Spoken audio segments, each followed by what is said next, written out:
is the evolution with our counterpart in Syria, the so-called Syrian Democratic Forces. Now, interestingly, they came about that name because at one point in time, and I dealt with them directly, I was in on the formative stage of the relationship with these guys. They formally called themselves the YPG, who the Turks would say equated to the PKK. You're dealing with a terrorist enemy of mine. How can you do that, ally? So we literally played back to them, hey, you got to change your brand. What do you want to call yourself besides the YPG? And with about a day's notice, they declared that they were the Syrian Democratic Forces.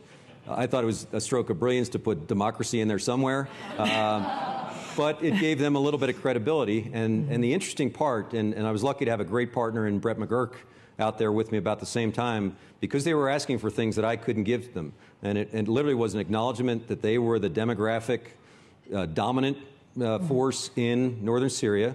They wanted a seat at the table, whether it's at Geneva or Astana or wherever talks are happening about the future of Syria.